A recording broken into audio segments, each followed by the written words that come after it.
Hi, I'm Beth Moore. Welcome to the Tennessee Golden Hour.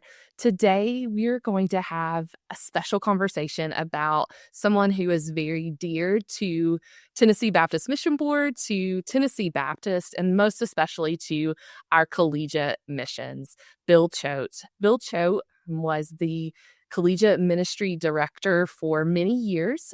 He recently passed away. Today, we're going to be talking with Stacy Murfree and hearing her story. She's the new collegiate ministries director. And then we are going to hear some stories from many of our collegiate ministers and even state directors from other states who know Bill and just share a little bit about the impact that he's had on their lives. So, Stacy, welcome. We are so glad that you're going to be with us today. Thank you. I'm so glad to be on here and especially just glad to talk about BCM and talk about Bill Choate and just what a huge mentor he has been in my life. Well, Stacy, could you start by just telling a little bit of your journey? I think you said Bill is the only boss you've ever had.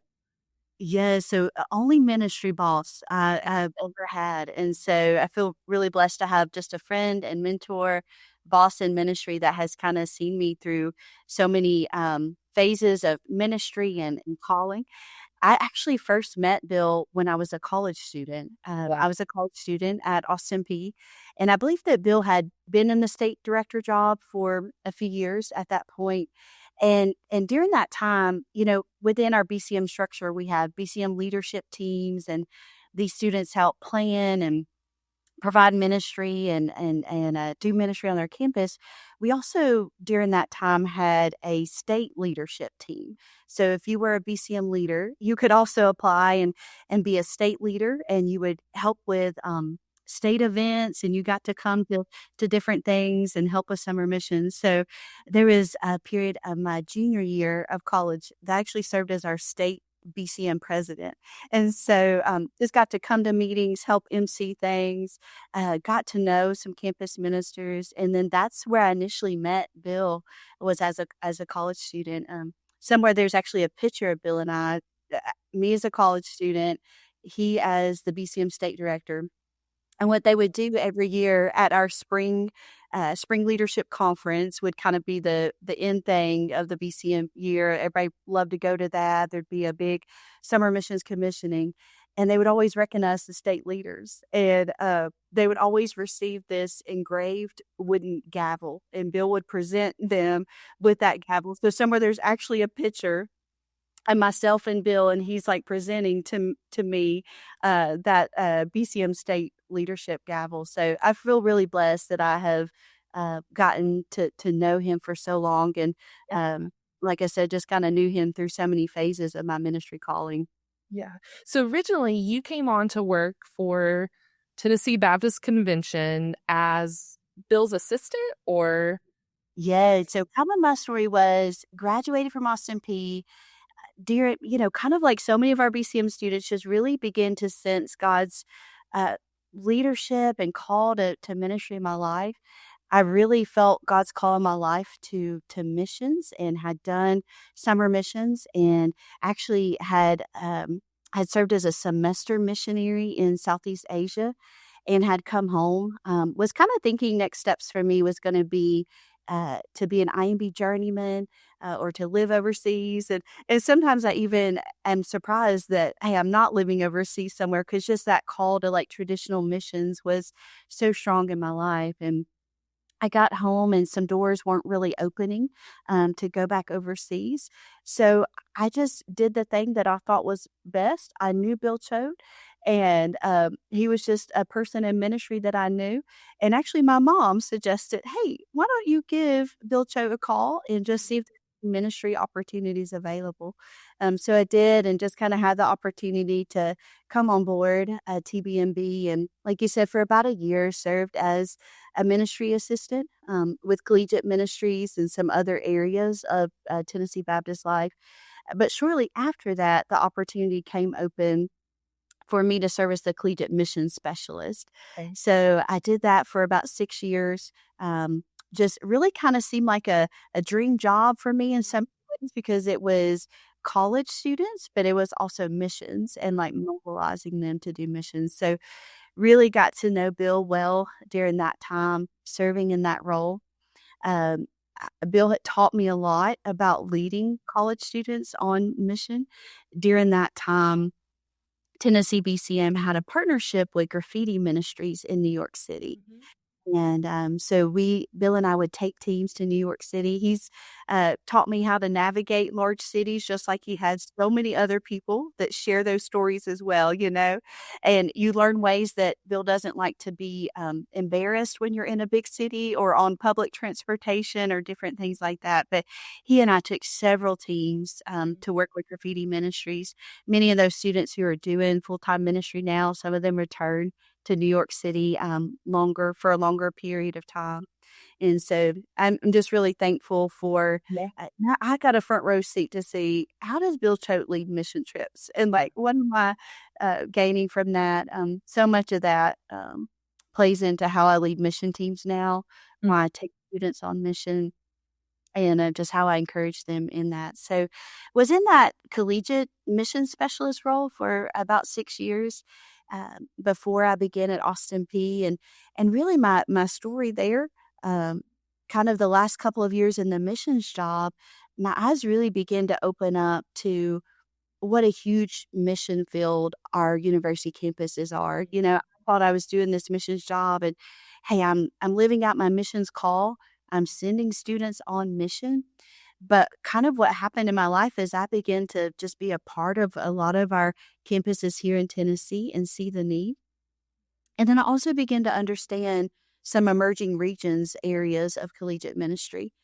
Again, because there was a time that Bill asked me to be a part of a meeting for some campus ministries up in New England. And so I got to experience places like Brown University in Rhode Island and Mm. different universities like that, where it's very different than doing campus ministry here in the South or in the Bible Belt. And so my heart was really burdened for the lostness on college campuses. So really, my last couple of years of doing that collegiate missions job, God was really just working in my heart about that. And I just began to realize that, hey, if I'm going to impact lost college students, I probably need to place myself on a college campus and just begin to have those conversations with Bill. Shortly after that, the opportunity to serve at Austin P came available. I talked with Bill about that. I had not finished seminary yet, so wasn't sure, if it would even be an opportunity for me. But just like so many others will say or have said that, hey, Bill was not afraid to take a risk on someone who was young in ministry, who maybe had not quite had the experience yet that they needed to have, but that's just a gift that he had to just see things in people, um, to know right where people are, but to know where they could become to or what they could become. So a skill that I want to continue to grow into is that he knows the university campuses in Tennessee, Mm. knows the culture, knows what kinds of students attend there. And so he had this masterful gift of putting the right campus minister on the right campus. And so, I wasn't sure at that time, 16 years ago, that I was the right campus minister for Austin P State University at the time, but he saw that and helped kind of call that out in me. And like so many of us when we start a ministry job, we think, okay, this is new, it's overwhelming. Maybe I can do this for 2 or 3 years.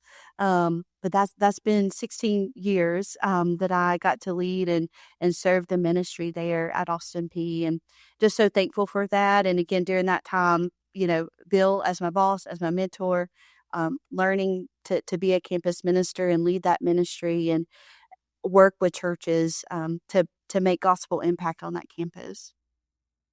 That's awesome. I do think that's something you hear over and over, and I know from my own experience of working for Bill, when he approached me about that role you had, with collegiate missions, and you're just kinda thinking, like, "Is he talking to me? Like, does he mean me?" And I hope that I can have that eye for people that he did, like you say, to know the right people for the job and to see people's giftings and to call it out in them and encourage them. I know for me in the short time that I worked with Bill, in Baptist Collegiate Ministry and then here at TVMB, just always championing what you're doing, no matter, even when I decided to leave collegiate, the team, and go to a different role here at TVMB, like one of my biggest champions was Bill in that. So he was just such a champion for people. I love that, and I love how he just has such a gift for building confidence in people too, whether you're a young leader or new, collegiate minister, just new in ministry, and those are things too that I just try to watch him do and put into practice now of, like, hey, like, don't be willing or be willing to take a risk on people, call out giftings that you see in people that they may not see in themselves.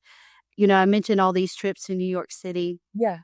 that Bill and I led together, and I never led a mission trip, by myself. I was in my early 20s when I was, serving there with Bill, and I remember one time we were just a couple weeks out from one of these New York mission trips to go serve with Graffiti Ministries. We were both in the office that day, and he just kinda very casually walked by and said, "Hey, something's come up, and I'm not gonna be able to lead the New York team with you in a couple of weeks." Just very casually, and of That's course, so I was sweet. Always casual. all I just said, "Hey, yeah, no problem. I got this," calm and cool on the outside, I think, but on the inside, I'm like, "Oh my gosh, I can't do this." Bill would never say this, but to this day, I truly believe that he did not have something else that came up.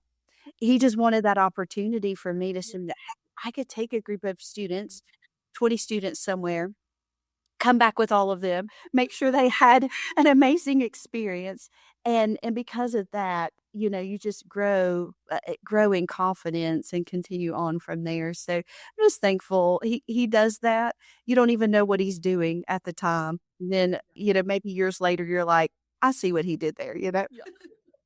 You have a story that's just super special to you or just kind of quintessential Bill that you would love to tell? I remember one time too, like we were on a mission trip and he and I were leading it together and we were in a place that wasn't outside of the US, but it was just very culturally different. And we just had a lot of students that were from small towns and to go somewhere culturally different, it was just shocking for them. And so we were a day or two in and some of those students, were just kind of having just an overwhelming time with just learning new things and the culture and Bill came to me, he said, "Hey, I think we just need to pull the team together and just talk through and debrief with them," and so we did that, and again, I just got this front row seat to see Bill talk with these students about, hey, what ministry looks like outside of the South, what ministry looks like outside of the context of where they go to school or where they go to church, and that just really left an impression with me because things like that sometimes can be so quick to just overlook and just not have those intentional conversations. That he was just so quick to be intentional with those students. I've seen him do that, time and time again, but that was very early on in my ministry career. Like I said, I've just learned so many things from him that even now, as I think about it, I'm like, many ways that I lead in ministry, that I lead mission trips, that I try to develop leaders are ways that I have watched him and that he has poured into me to do that as well. Yeah. Is there anything that Bill, as you're stepping in, you stepped into the role that he had for how many years was he state director? He was state director for 27 of the 30 years that he Okay, on TBMB. Mhm. that's crazy. So as you're stepping into this role he had for 27 years, any kind of words of wisdom that he gave you as to how to do it well?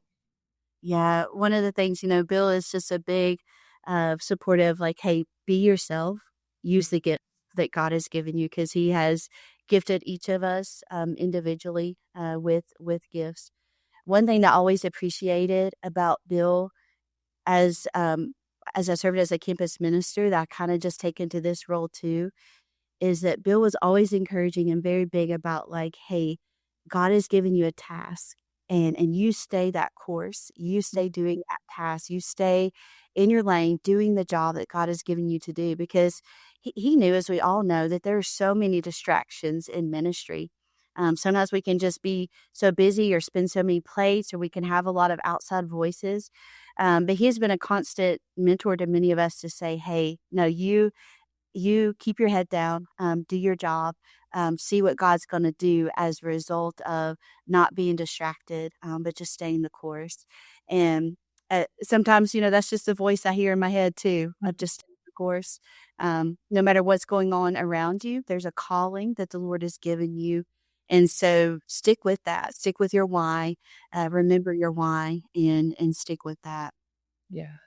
So we're going to hear from some of our other collegiate ministers across the state, but just share a little bit, Stacy, because I don't know that maybe Tennessee Baptist might know that Bill's impact, while it was huge here in our state, it's kind of immeasurable around the country within our whole Southern Baptist Convention.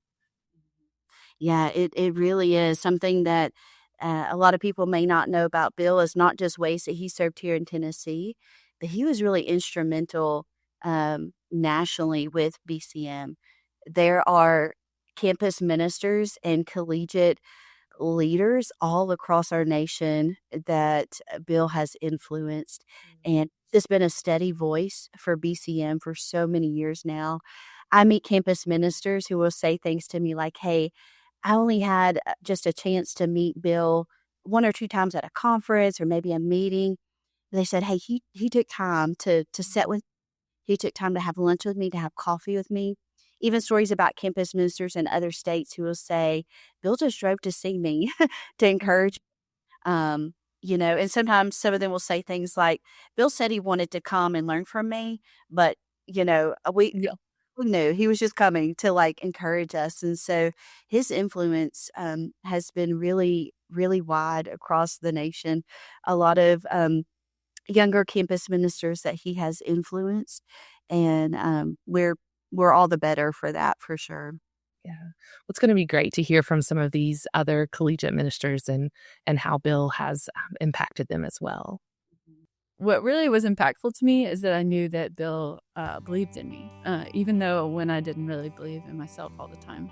He was somebody that I could count on being accessible, and I wasn't gonna, try to sit and watch a YouTube video. It was just easier. Let me call Bill, see what he says about this. He'll give me the true rundown, what I don't need to do, what I do need to do.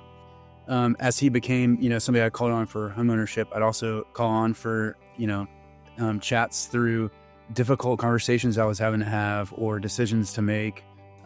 So I would ask and say, Bill, like how is this true and this true? I don't understand how we're supposed to do this or whatever. And he would just look at me and say, right. And so it wasn't ever a real answer, to the question, but he was trying to get me to think and go, hey, somehow you have to navigate a lot of situations and navigate life in a way where, you can take two things and balance them, and not go one way or the other and be able to go through life like that. And so I always just remember, right? Yeah, just right. Like, just kind of live with nuance. And so that's helped me out and just in life in general, navigating life, with some faith and some confidence, being okay, not landing on a direct answer all the time. So for a 0 and 1s guy, that's appreciated. I can tell you that I've had a lot of life experience in my time working with Bill. My parents have both passed away. My wife's parents have both passed away. His parents have both passed away in the time that we've worked together. And so he's walked with me through a lot of that time and just been an encouragement and a friend. We've had multiple conversations about life, about businesses, about just the way things work in this world. And it's been really just an encouragement to know Bill. He never once just would say things like, well, you should listen to me because I've been doing this for 20 years. It was hey, let's learn this together. Let's do this together. And he was such an encouragement to me. He let us do the thing that he knew that we were called to do. But I also knew that if I was in trouble or if there was anything that I didn't understand, or if I needed someone's help, like I could call Bill at any time. And even if he wasn't available right then, he would make a point to call me back right away and would come to whether he needed to be here or whether he could handle it from miles away. I knew I could always call Bill to be available, and who I know believes in me as a collegiate ministry specialist and as a woman in ministry, and that has meant a lot to me. I haven't talked to all the Tennessee campus ministers, but I've talked to several, and all of them have spoke with reverence and love and appreciation for Bill, and it's only matched by Bill's love for them. I don't remember ever hearing Bill complain about some of the things that are part of state convention work that are not glamorous at all. And so I just appreciate what he's taught me about how to do this work joyfully and as unto the Lord. And also love that I can always shoot Bill a text. I can call him when he was in the office. I could stop by and just chat with him. And he always had something funny to say, something wise to say, and something encouraging to say. I remember back, even before I came to UT Martin, having moments of interviewing with Bill, being considered for other positions, but Bill in his wisdom knew they weren't the right fit. And one thing I really appreciate Bill is he was so good at knowing who would be a good fit at what specific campus. And I just remember really walking away just after a first initial meeting going, there's something different about him and he really cares about you as an individual. And I really wanted to work for him, and I'm really glad that I got the opportunity to do so. Bill Choate is really smart. And we all know that, but I remember that impression then. But I also remember feeling like Bill is just really for us. Like more than just a boss, but somebody I can learn from, but yet a Nashville guy. So he's all about the big churches, right? And then the years went by, I came to realize he was having conversations with pastors at smaller churches, basically modeling for me what my role is, to be about the ministry of the church through what we do with BCM. We do what we do because of those churches, big or small. They remember fondly walking behind Bill. Actually, a better term is running behind Bill, because Bill never goes slow. He was always speeding through the streets of New York City. And as a matter of fact, one of my daughters, who was a little more vertically challenged, would say that like she was exhausted at the end of every day because she never walked, she ran the entire time. And we just had a great time with Bill. They have fond memories with him on those trips and doing ministry in different churches and church plants in the city. So we have just great memories of Bill in our family and in our work. Was honest and just, told me that he was going to keep championing me and what God had called me to do, because that situation had changed didn't mean that the calling that the Lord had placed on my life had changed. And so it sounds simple, but I feel like there's just real power in someone just truly seeing you and taking a chance on you. That's what Bill did for me. He didn't just shape the way that I do ministry, but I feel like it's something that I'll live out every day in the way that I just listen to students and see students and activate their gifts in the way that Bill did for me. Ashlyn, I don't know if I've ever told you this story, but I remember the day that Bill hired you. And our team was in Seattle for one of our vision trips, and we were stopped for lunch at this just a bunch of food trucks out in the city, and he just came over kind of like nudging and was like, did you hear? And I'm like, what? And he was just really excited. He was like, I hired Ashlyn. So he really does champion you. And he also, you don't often get to see glimpses of Bill's excitement, but he was excited that day. Anytime we're on a trip, whether it's a mission trip or just a trip that you're taking with him, maybe a leisure trip or something like that, Bill seems to know every city by the back of his hand. He knows the subway systems. He knows secret passages. He knows, little sidewalk areas that you're not supposed to go down, but we go down them anyways. And, every secret restaurant on the planet, we always ate the best food. If you're traveling with Bill, you're going to have the best food in whatever city you're going to. But it was always crazy. He would always have this phrase where he would tell us to disappear. And basically what he meant was we needed to get behind this corridor or behind some post somewhere, and basically just our whole group needed to disappear so that we weren't in people's way.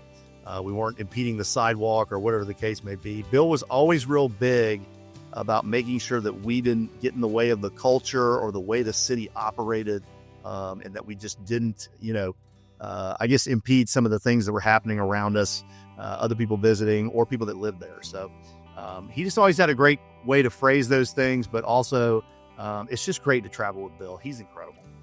And I remember Bill cooked us dinner at the end of the day. And I was just kind of blown away because I'm thinking, this is a campus minister, who I'm kind of aspiring to be as a campus minister. And he is cooking dinner for everybody. And it was good. It was really good. And I didn't know at that time, but my first position was in Charleston. And I cooked dinner for about 50 students every Friday night for 5 years.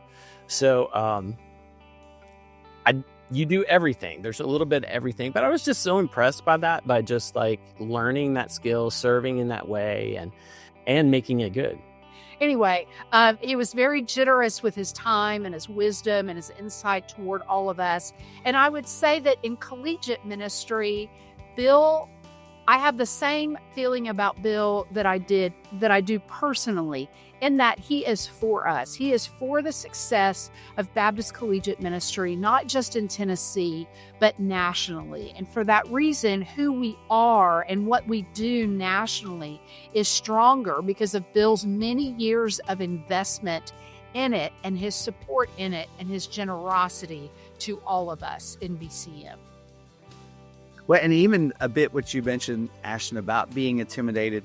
Bill was the boss, but what I thought was really neat is seeing Bill viewed through the eyes of my daughters. They called him Uncle Bill. And he came to one of the weddings, and, there was just this look beyond just boss. They just appreciated him for who he was, how he's lived his life, and what he's doing, and what he's done in campus ministry. It's so something we celebrate as a family. His influence on us is, even to this day, his influence on us. Sometimes I'll find myself thinking, well, what would Bill say in this moment?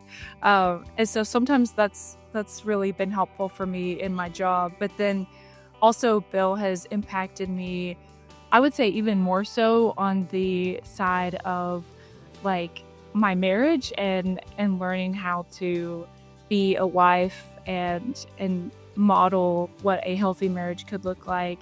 And a lot of that is thanks to the fact that I, was gifted 9 months of getting to live with him and Jen while I worked in Nashville. We ended up calling a Tennessee person to come work at one of our campuses, and she would say things like, "We call Bill the Wizard," because he would show up in our building unannounced, would be there and help out and encourage and support, and then he would disappear.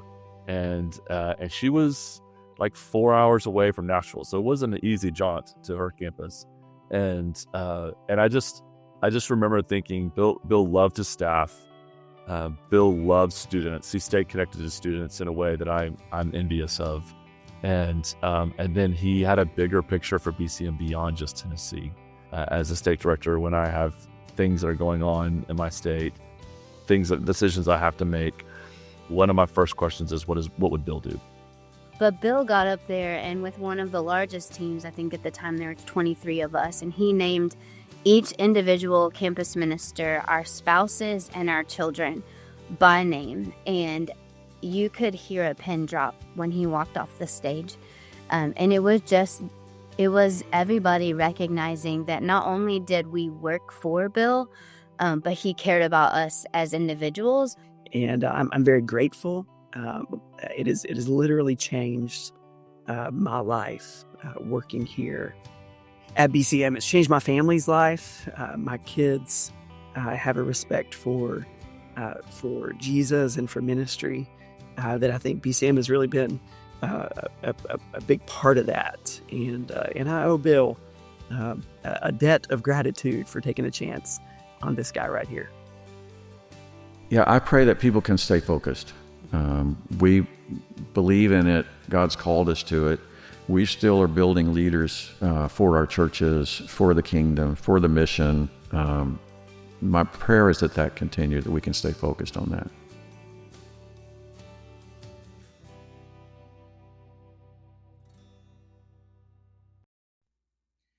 Well, I love that video. And I think, again, what Stephen says is Bill took a chance on so many people. I'm so thankful. Stacy, would you mind to just close out with a prayer of thanksgiving for Bill and his ministry and impact? Absolutely. Thank you. Let's pray. Father, we are just so grateful for this conversation together, God, just for a friend who has influenced us all with his words of wisdom, with his steady nature in ministry, and just his steady leadership style. And so we thank you for that he has been so willing to walk with us, to mentor us, to show us the ropes in so many ways.